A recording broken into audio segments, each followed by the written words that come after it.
La palabra de Dios enseña claramente que existe un solo Dios. Dios es uno, dice el apóstol Pablo en varios pasajes, Efesios 4, 1 Corintios 8, pero al mismo tiempo la Biblia también enseña que hay tres personas distintas, el Padre, el Hijo y el Espíritu Santo, que subsisten en la esencia divina de la Trinidad.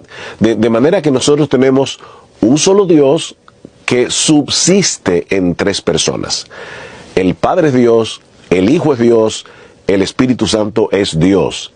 El Padre no es el Hijo no es el Padre y el Hijo no son el Espíritu Santo.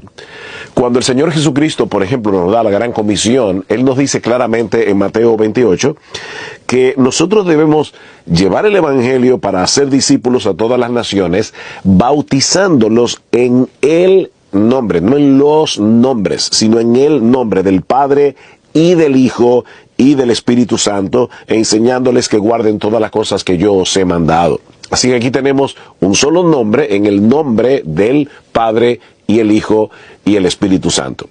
Ahora, esta doctrina es un misterio. Y aclaro, un misterio no es lo mismo que un enigma. Un enigma es una pared infranqueable que no podemos penetrar.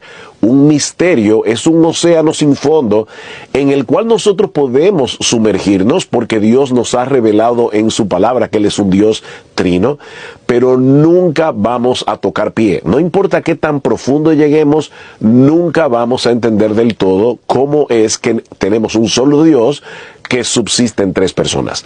Ahora, con respecto a las analogías que a veces se usan para tratar de explicar la Trinidad, el problema con esas analogías es que muchas veces terminan distorsionando la doctrina bíblica. Por ejemplo, algunas personas dicen que la Trinidad es como el agua, que en ocasiones aparece de manera sólida, en otras ocasiones aparece de manera líquida y en otras ocasiones aparece de manera gaseosa. El problema con esa analogía es que está confundiendo las tres personas de la Trinidad.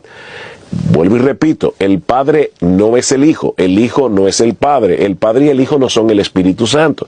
Cuando usamos la analogía del agua, estamos cayendo en una herejía que fue rebatida en los primeros siglos del cristianismo llamado sabelianismo o modalismo, donde se decía que solo existe una persona divina que se manifiesta en ocasiones como el Padre, se manifiesta en otras ocasiones como el Hijo y se manifiesta en otras ocasiones como el Espíritu Santo. Pero eso no es lo que la Biblia enseña.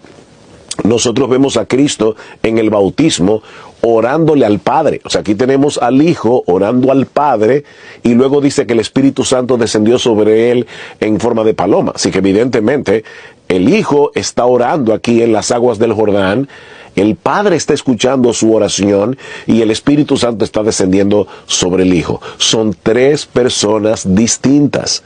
El Padre se distingue por su paternidad, el Hijo por su filiación y el Espíritu Santo por ser expirado, es decir, por ser enviado por el Padre y por el Hijo. Las tres personas tienen la misma dignidad, el mismo valor, el mismo poder. Los tres son Dios, pero son tres personas distintas. Y a veces en las iglesias evangélicas, sin quererlo, nosotros escuchamos a algunos hermanos cayendo en esa mala enseñanza del modalismo. Comienzan orando a Dios el Padre y luego le dan las gracias porque Él murió en la cruz del Calvario. Pero ciertamente el que murió en la cruz del Calvario no fue el Padre. Eso es una herejía que se conoció en el tiempo, al principio de la era de la iglesia cristiana, se conoció como patripasionismo, porque es como si el Padre hubiera sufrido la pasión, pero fue el Hijo el que murió en la cruz del Calvario.